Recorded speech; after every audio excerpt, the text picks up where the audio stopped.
At this point, the Alter Rebbe has discussed 13 parakim on mitzvah b'lei kavod and b'lei neshama, the need for chayes and yiddishkeit. And he finished off the last peirik with shuv liyachad, that you should never let the kavana override the emphasis on asiyah. Now he's going back to Dira B'Tachtein, Perek Lamed Hey, Lamed Vav, and Lamed Zayin. The kasha that the Rebbe asked at the beginning of Perek Lamed Hey is basically, why did the Eibishter make that most Yidden are lega larik, uses a lush, we're fighting with a Yetzer Hara, and we're going to spend the whole life fighting with Yetzer Hara. We're never going to win it. We're going to finish. Why did the Eibishter make it so hard? That's Perek Lamed Hey. And the Alter Rebbe said, because the Yagiyah that we have, which we never conquered Yetzer Hara completely, is mevarer the nefesh habahamis, the guf, chelke ba'olam, until the whole world. This is how Perek Lamed Hey and Lamed Zayin talk. Dira b'tachtein. Tzad the neshama, you should take a win. You should kill your Yetzer Hara once and for all. The fight should be over. And you should have gilui alakus. But then there wouldn't be the period of nefesh habahamis, the guf and chelke ba'olam. And this is the Rebbe starts talking about the teisves beer tevas la seise. That's how Perek Lamed Hey begins. Emphasis on la seise. And he brought the Zohar. And the Zohar gives a posuk, V'shemen areishcha leyachsel, Shlomo malkat sofcha. The idea of you have to have fuel to feed in a neshama. And he translates that this fuel means mitzvahs and ma'asim teva. Right? The eid haneid is the neshama, the light of the neshama. To keep the eid and the neshama, the guf, you have the V'shemen areishcha mitzvahs and ma'asim teva. And the Alter Rebbe says a gewaldige word, in Perek Lamed Hey, he says, a neshama is a lakus. As connected as a neshama is to the Eibishter, even of a tzaddik gomer, Eived ad Hashem, beyiro, be'ava, b'tanugim, he uses the lashon yesh mi she'oyev. Even a tzaddik gomer is yesh mi she'oyev. How do you achieve a bittul that Eibishter completely? Through mitzvahs. There's no way a person will totally bittul to the Eibishter until he's doing mitzvahs. So there's a convergence of two nekudas. One nekuda is the struggle that we have is mevarer on nefesh habahamis, aguf and chelke ba'olam, not just the neshama. And number two, as close as a neshama is to Hashem, mitzad being a neshama, it's yesh mi she'oyev. Through the bittul of Torah and mitzvahs, you have a bittul atzmi. But if you have a bittul atzmi in Torah, only your neshama is bittul to the Eibishter, and you live with machshava.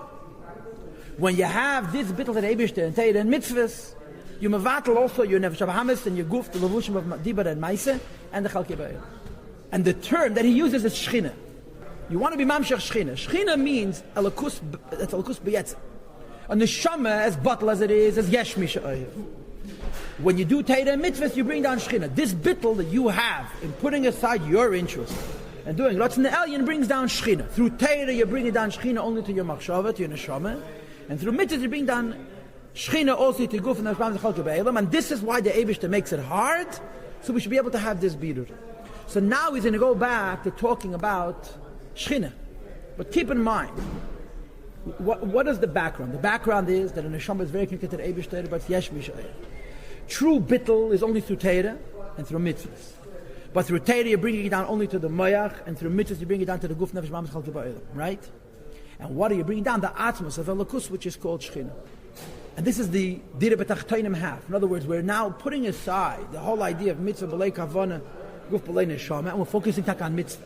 Not talking about avas Hashem and yiras Hashem. We're talking about the idea that when you're doing a mitzvah, there's bittul, and because there's bittul, you're no longer yesh mi she'oyev. You take a bottle of atzmos elokus, and you mamshech the atzmos of elokus, which is called Shechina. Perek Nanalef. And the first two shiurim, that means Friday and Shabbos, is a mashal. It's probably the longest mashal in the whole of Tanya. Hine.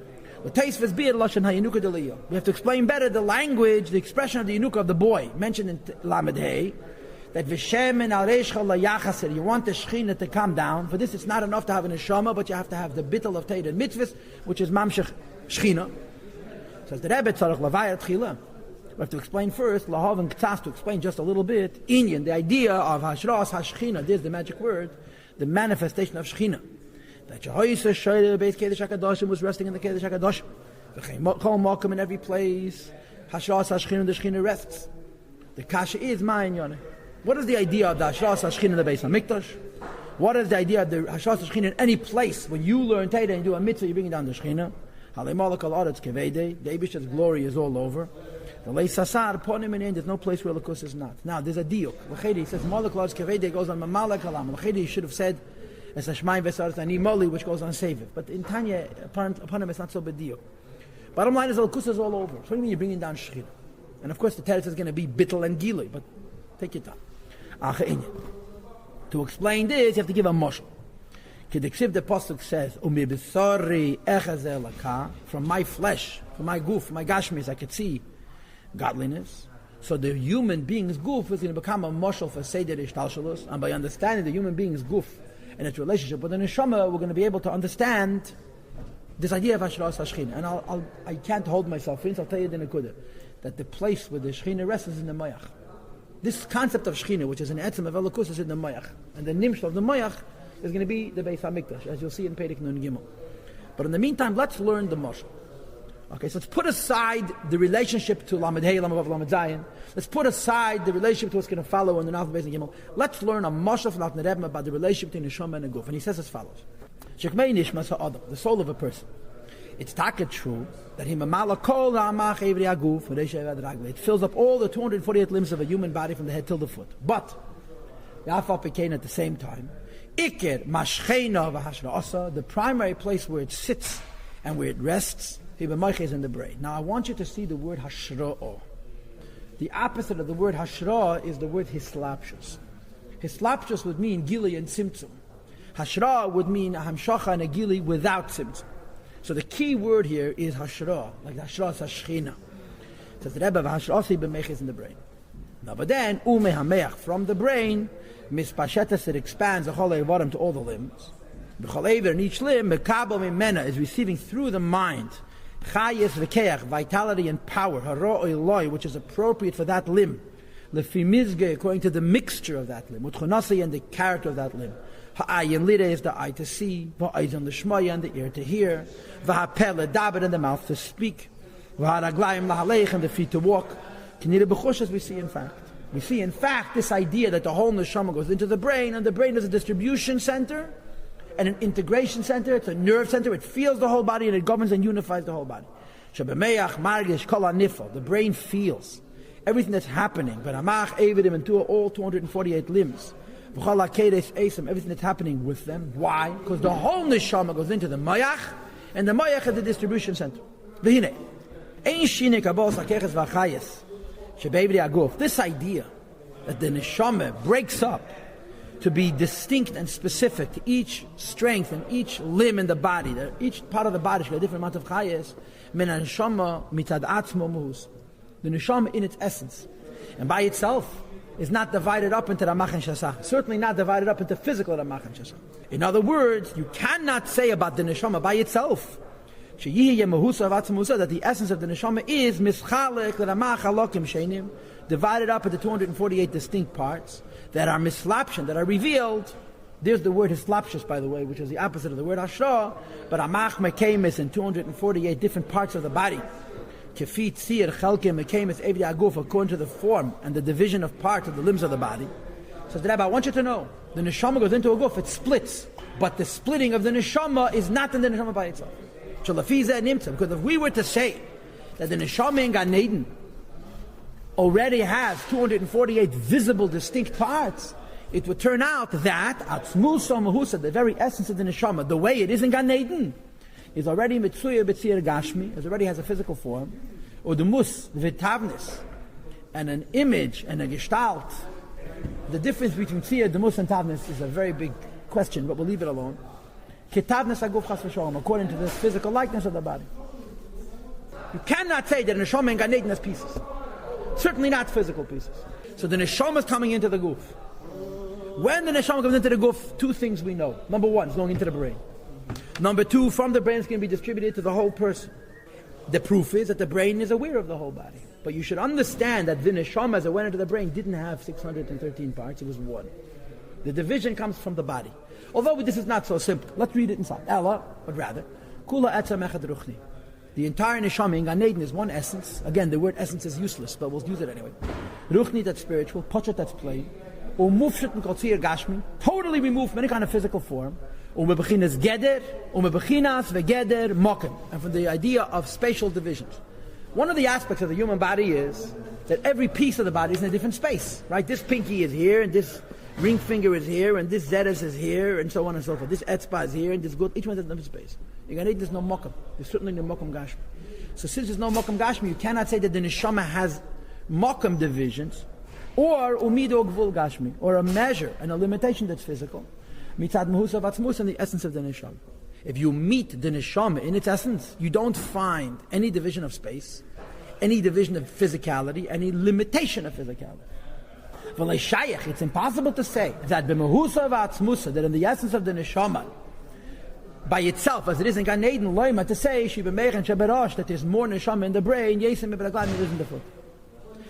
Since if you would meet the neshama in Gan Eden, you would find that the essence of the neshama has no category and divisions of space, or gvul and a limitation, gashmi, that's physical. But rather, the neshama is absolutely one. And the neshama, the mashal for it is a circle. No middle, no beginning, no end. Now, but then, the neshama comes into the guf, goes into the brain, right? The brain then distributes it into 613 parts.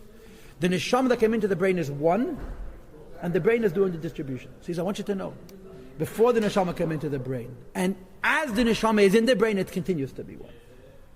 That sounds like a neshama in Gan Eden is absolutely without any detail whatsoever, right? Now we've given the other side of the coin, rak, but there's another side to the coin. And the other side of the coin is, there are actually 613 strengths and lives that are hidden in the essence of the neshama as a part of its unity. And this is where Mendele, there's a difference between the Eibishter and the neshama. Hashem creates the world, there's no world in the Eibishter, right? The neshama comes into the guf and divides up into 613 parts. The neshama in Gan Eden doesn't have 613 parts. Says the Rebbe, no. It doesn't and it does. The neshama in Gan Eden doesn't have actual 613 parts.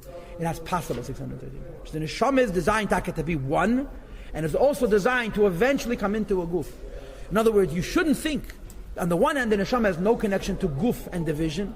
On the other hand, you have to say that the connection between the neshama and the guf is a pneumistic connection. The neshama has the possibility of going in a neshama way, in a pneumistic way, into each limb. So he says the other side of this coin is you have to say, on the other hand, that the 613 strengths and vitalities, lives, included in the one neshama, in the essence of the neshama,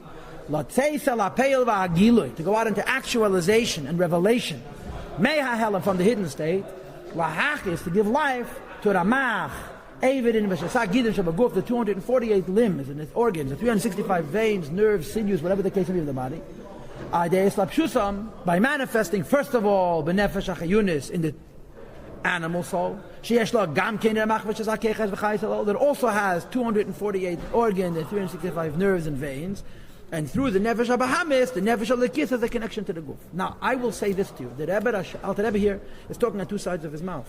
On the one hand, he's saying that the neshama is plain. On the other hand, he's saying it's not mamish plain. The lumdus of this is a lumdus, but the bottom line is that we're saying that the neshama's entry into the guf is a pneumistic entry. If the neshama didn't have parts, when the neshama enters the guf, it's like electricity. There's no real union between the pinky and the chayes of the pinky. The Rebbe says two hafchir. It's not like the Eibishter. The Eibishter is called Sever Kalam. The neshama is a moshe from a Malek Kalam. The neshama in Gan Eden is taka one. But when it comes into the guf and it splits up, you see that it was designed to be able to go into the specific limbs of the body. So we're taka saying two hafchir. On the one hand, we're saying one. On the other hand, we're saying taka it's pnimius.